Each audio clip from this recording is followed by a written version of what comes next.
ko na si Rishika, pero meron akong isang iniwan dito sa bahay. Kasi, may sakit guys.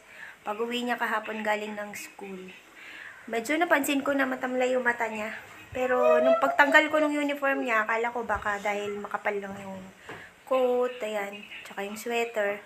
Akala ko dun lang yung init. Pero, nung chinek ko nga sa thermometer, meron talaga siyang lagnat. Nag 100 yung niya, yung lagnat niya kahapon. So, pinainom ko agad ng paracetamol. And humupa naman nung napainom ko. Kaya lang nung gabi, yun, bumalik uli, nilalagnat uli siya. Tsaka, nirereklamo niya yung lalamunan niya na Makati na masakit. So, ayan, kasi inuubo-ubo, pasulput-sulput yung ubo. So, feeling ko, yun na naman yung dahilan. Same like nung nakaraan. Pero, saglit lang nung nakaraan. Nung naggamot siya in 3 days, naging okay naman siya. Bunso namin. Maria, what is aching? Bumaba na konti yung lagnat mo. Sakit nga daw yung lalamunan niya. May antibiotic na siya. Sana bukas, umukay na si Ria. Malapit nang mag-birthday. When is your birthday? 3 days more? You will be okay when your birthday will come? I don't know. You don't know? You will be fine, right? Yeah, I should be. Inuubo siya. So guys, magluluto ako ng tinola para may sabaw din na hihigupin si Ria para dito sa may sakit nating anak. And since wala akong dahon ng malunggay, ang gagamitin ko is spinach guys. So, ayan guys, hapon na dito. So, ngayon, tayo ay magluluto uli ng Shanghai roll. So, lumpiang Shanghai. So, ito, kung napapansin nyo, mas marami yung carrots ko kasi mas marami akong stock niyan. So, hindi ko siya grenade ngayon. Naisipan ko na i-cut siya into small pieces na lang. Tapos, ayan yung aking cabbage, konti lang. Tapos, yung sibuyas natin at saka bawang. Mas maraming sibuyas, guys. Mas okay sana. Mas masarap. Since yan lang yung stock ko, okay na din yan, guys. Kasi ako lang naman at si Baba ang kakain at saka si Ria. Pero si Rishika kasi, guys, nanawa na. Tapos, ito naman yung aking chicken. Bali, ako na yung nag-cut niyan, guys. Bumili lang ako ng kalahating kilo ng chicken. Tapos, yung kalahati, yun nga yung ititinola ko. Tapos, yan, ako na yung nag-cut into smaller pieces lang guys. So ayan. So ang igigisa ko lang dyan guys, yung manok at saka yung yan, may sibuyas at saka bawang. Ayan ang wrapper guys. So ito yung aking maida or yung flour. And ito yung aking lalagyan. At ang gagamitin ko guys, since wala akong panukat, ito, ina-assume ko siya na 1 cup na siya guys. So yan, pwede kayong gumamit ng ganito or kaya kung meron naman kayong panukat, mas okay yun guys. So, for beginner guys, i-practice muna, beginner. Yun din kasi ang una kong ginawa nung tinuruan ako ni Jen. So, 1 cup muna yung trinay ko guys. So, parang 1:1 siya guys. So, yan. 1 cup na yan guys. So, 1 cup muna ang itatry nyo. Kung bago-bago kayo. Pero kapag expert na kayo, pwede nyo nang gawin kahit ilang cup yan guys. Basta ang, niya, 1:1 ang ratio niya. Pero depende pa din guys, bahala kayong magtansya. So ako kasi tinatansya ko, hindi porket isang cup ng maida, 1 cup din ako ng tubig. So yung tubig dinadahan-dahan ko muna guys. Ng tubig ko guys, hindi pa nga siya saktong 1 cup So ibubuhos ko yan dyan later. Pero dahan-dahan lang. Kailangan nyo ng asin. Actually pinch lang So ayan, konti lang yung asin guys. Huwag masyadong marami. So, yan, nilagyan ko ng asin. And, 1 kutsarang oil, guys. So, pwede yung dagdagan yung oil, guys. So, pero for now, 1 kutsara muna ilalagay natin. Then, lagay natin unti-unti yung tubig, guys. So, for now, mga 3/4 lang yung ilalagay ko. And, hahaluin nyo yan, guys. So, medyo magalaw. Pasensya na kayo kasi wala akong paghahawak at wala rin akong stand, guys. So, kung nakikita nyo naman na kinukulang kayo, ayan. So, tama lang na ibagsak nyo na yung 1 cup ng tubig, guys. So, ihalo-halo nyo lang yan, guys. So, pamaya papakita ko sa inyo kung anong magiging itsura. So, di ba nga hindi ko pinuno yung isang cup kanina, guys. So ayan, dadagdagan natin yung tubig kasi masyado siyang sticky pa. Ayan, guys, bali dinagdagan ko ng konting tubig lang. So, kailangan ganito yung magiging ng mixture nyo, timpla. So, ayan. Malapot na hindi siya masabaw. So, kailangan ayan. So, matatry nyo yan later, guys, kapag dun sa pan na. So, kailangan nyo ng brush, guys, or kung sanay kayo sa kamay, pwede nyo gawin yun, guys. Katulad nung nakikita ko ng mga Indian. Grabe, ang galing nila. Kamay lang, or yung palm nila yung ginagamit nila. Pero ako, ito, need nyo ng brush. Ito, baking brush ata to. Ito yung nabili ko. Pwedeng pang spread ng yung mga palaman. At saka sa baking daw to ginagawa. Or, pwede kayo ng paintbrush. So, ayan. So, ayan, tingnan nyo. Gaganyan. Kakapit yan siya ng ganyan. So, ngayon, magpapainit na tayo ng pan. Aking pan, sana wag nyong i-bash. Kasi lumang pan na yan, guys. Pero, mas gusto ko siya compare dun sa yung lutuan ng roti. Kasi natry ko siya sa lutuan ng roti. Hindi naging successful, guys, yung aking wrapper. So, ito yung aking pinakamamahal na pan. Kahit luma yan. Maaasahan yan. So, yan, pinapainit lang natin siya ng konti, guys. Tandaan nyo, wag masyadong mainit. Pero, syempre, pag nilagay natin, diba, iinit yan ng todo. So, magta-try-try muna kayo, pa isa-isa. Kung mag-stick siya, it means sobrang init ng kawali inyo. Or minsan, doon sa mixture nyo may mali. So, try lang kayo ng try, guys, until makuha nyo talaga siya, guys. So, magsasayang tayo ng konting flour, pero worth it naman pag natutunan mo na siya. So, wala akong taga-video, guys. So, pasensya na kayo kung magiging magalaw tong video natin. So, try natin sa isa. So, it means, ayan, nakita nyo? Hindi siya nagpa-flat. So, masyadong mainit ang ating kawali. So, ganyan. Try muna kayo, guys. And pwede nyo tanggalin yan. Matatanggal naman yan agad. Ayan, diba? Ang bilis matanggal.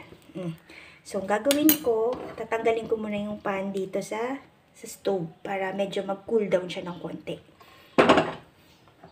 And mahina lang ang apoy. So, tatry uli natin, guys. Ayan, medyo malamig-lamig na yung ating. Mabilis lang dapat, guys. So, kung nakikita nyo, ayan, dapat mabilis ang inyong kamay. Gawin yung pabilog yan. Mabilisan. Okay lang naman kahit pangit nyo i-spread. Mabubuo at mabubuo din yan. So, tsaga-tsaga lang. So, ayan, nakita nyo yan. Kumakapit na yan. Medyo mainit pa din yung aking kawali. Pero pwede na yan, guys. Makakabuo na kayo dyan pag ganyan. So, sa una lang yan, pag nasanay na kayo, magiging okay na din yung wrapper ninyo. So, kung ganyan yung itsura, okay na rin yan, guys. Walang problema. Magagamit nyo na yan. So, antayin nyo lang na, so, ito tanggalin natin kasi nasobrahan kanina. So, okay lang. Ayan. So, saglit lang yan, guys. Pag naiaangat nyo na, okay na yan. So, ayan, meron na tayong isa, diba? Oh, mainit. So, ayan yung ating kauna-unahan. Hindi masyadong perfecto, pero makakabalot na yan, guys. So, ayan, hindi ko na naipakita sa inyo kung paano ko siya in-spread. Pero, ayan, medyo maayos-ayos na pag-spread, guys. So, iwasan nyo lang na magkaroon ng maliliit na butas. Kasi, di ba nga, mabubutas yung inyong Shanghai. Pero, this one naman, okay naman to, guys. Kaya naman ito makabalot. So, ayan. Ayan. So, nakakatatlo na tayo. O, diba? Yan yung ilan na to? Pang 5. So, si Mami G, minessage ako nung nakaraang araw. Yung friend natin sa India, guys, si Mami G. So, nag-ask siya kung paano gumawa nito. So, ito na, Mami G. Baka naman nakagawa ka na rin dyan. So, wala na kwenta tong video ko. Yung aking simpleng tutorial na hindi naman ako perfecto, guys, sa paggawa. Pero, masasabi kong pwede na din. Pwede na rin kung gusto nyo talagang nagkikrave kayo sa lumpia or Shanghai roll. Pwede na rin to, guys. Pwede na to for beginner, guys. Sa katulad kong beginner, okay na to, guys. So, ayan. Okay na yan. Kung malaki yung pan nyo, pwede kayong gumawa ng mas malaking bilog and i-cut nyo na lang siya para hindi ganun kalakihan yung Shanghai nyo. O kasi maliit yung ginagawa kong bilog kasi nga para eksakto lang talaga guys, hindi kalakihan yung magagawa kong Shanghai wrapper or lumpia wrapper. So ayan, pwede na yan guys. Oh, tingnan nyo. Carry na yan. Oh. Ito na yung pangpito natin guys. Ito medyo maganda-ganda ng konti. Yung gitna. Mainit siya guys. Mapapaso at mapapaso kayo pero carry lang.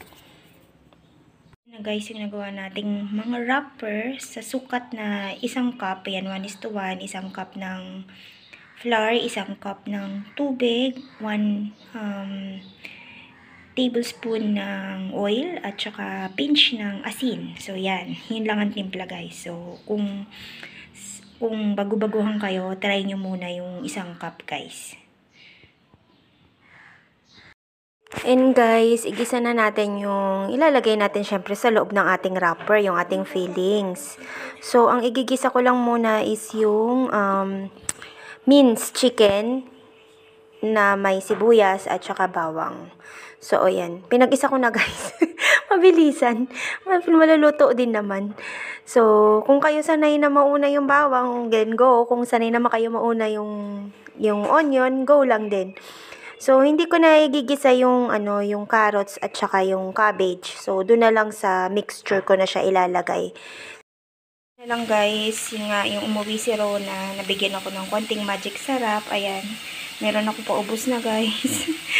Pero kung naman, wala kayong magic sarap, okay lang, asin lang, tapos paminta. Ayan, paminta, okay na yun. Or, pwede kayong gumamit ng Knorr cubes, yung chicken cubes. So, yun yung nilagay ko pag wala akong magic sarap, guys. So, pwede ko rin paghaluin yung magic sarap at saka konting Knorr cubes. Bali, yung Knorr cubes, hindi ko gagamitin ng buo. Depende kung gaano karami. So, dahil konti lang, gagamitin ko lang doon is half, dudurugin ko siya para magkalasa lang, guys. So, ayan guys, igisa na natin yung minced chicken sa sibuyas at saka sa bawang. So, lalagyan lang natin siya ng konting asin kasi lalagyan ko din naman kapag pinagsama-sama ko na sila mamaya. So, konting asin lang muna. Tapos, next is yung pamintang durog. So, ayan. Medyo napadami ang aking lagay. So, pamintang durog. So, mamaya ako na ilalagay yung ginisa mix, guys. Doon na sa pinaka-mixture na. Pag nandun na yung gulay. So, ayan. Imekos-mekos nyo lang yan, guys. Halo-halo hanggang sa medyo, ayan, maluto na yung ating chicken. Wag namang todo, luto. Yung todo overcook ba? Wag ganun. So, kasi ipiprito din naman natin. So, maluluto din yan doon. So, ayan. Basta mag-brown lang ng konti yung manok natin. So, ayan. Halo-halo lang. Ayan, guys. Dito ko siya nilagay. Mix na natin to lahat. Sama-sama na. Ayan, yung ating gulay. Na nakuhaan. Naglagay ako, guys, ng isang itlog. So, isang itlog lang kasi hindi naman ganun karamihan. Pag marami, pwede nyong damihan yung itlog. Depende sa inyo, guys. Basta hindi lang sobrang magbabasa yung yung mixture nyo. Dapat medyo tuyo yan. So, lalagyan nyo siya ng, ayan na yung pantimpla ninyo. Kung meron kayong magic sarap, lagyan nyo na paminta, asin. Tapos, yun. Yung cornstarch, pwede nyo ilagay. Kung wala kayong cornstarch, pwede yung flour. Kung wala naman, katulad ko, ang ginagamit ko guys, hindi maida, kundi breading. Yung breading na pwede sa chicken, pwede sa lahat. So, yun yung aking ilalagay konti. Ayan guys, nilagyan ko na ng breading. Ayan. Halo-haloin nyo lang. Then, nilagyan ko na rin ng magic sarap, paminta, at saka asin. So, ayan. Mekos nyo lang ng mekos, guys. Hanggang sa ma-spread yung ayan, yung breading sa buong mixture. So, ayan. Pwede na kayong magbalot. Guys, pasensya na kayo. Wasted ang aking itsura. So, ayan. Gagawa na tayo ng wrapper, guys. So, syempre, bago kayo gumawa nito, maglinis muna kayo ng kamay. So, ayan. So, kukutsarain natin. Konti lang kasi mas mabubutas yung ating wrapper, guys. So, dapat konti lang yung filling sa loob. Huwag masyadong marami. Tsaka para mas marami din tayong magawa. So, sa ganito kaliit na wrapper, so, ayan. Ano ba? Yung makikita. So, ayan.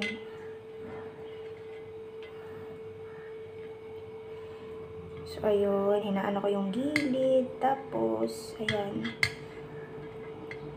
Nakalimutan ko ang tubig pala, guys. Para pang close. Medyo mataba yung aking nagawa. So, dapat bawas-bawas tayo ng konting filling sa loob. So, ayan yung first natin, guys. Diba? Para makita nyo, guys. Ayan. Ang aking plate. Ayan yung aking wrapper. Then, manipis lang yung ilalagay natin, guys. Ayan, ganyan lang. So, kung nakikita nyo, ayan, pahaba ang paglagay. So, huwag masyadong hanggang gilid kasi yun nga, i-fold natin yung gilid niyan, guys. So, ayan, usog lang natin konti. So, ayan, saka nyo i-roll. Ayan, para mag-close siya. Ayun. Tapos yung side, and then roll hanggang sa ma-cover nyo na siya, guys. And then yung dulo, lagyan ng tubig. Ayan. So, ayan. Ayan na yung ating Shanghai. Oh, meron na tayong dalawa. Guys, nakagawa tayo ng siyam na Shanghai dun sa isang cup ng flour natin. So, ayan, may isang ket-ket dito maliit. Tapos, yung iba dyan medyo nabutas. Ayan, katulad yan. Normal naman yung mangyayari, guys. Kasi, yun nga, kailangan talaga, konti lang yung ilagay mo na filling sa loob. Dapat tansyado mo para hindi magbutas yung wrapper mo. So, ayan, ipiprito na natin siya, guys. So, yan guys, luto na yung first batch. So, yung unang batch is 5 piraso. So, yan, gumawa ako ng sausawan na may suka, sibuyas, bawang, at saka sili. Lagyan ko ng konting asin at asukal, guys. So, ayan na. Yan, kain na tayo, guys. Ito na ang aking lumpiang Shanghai.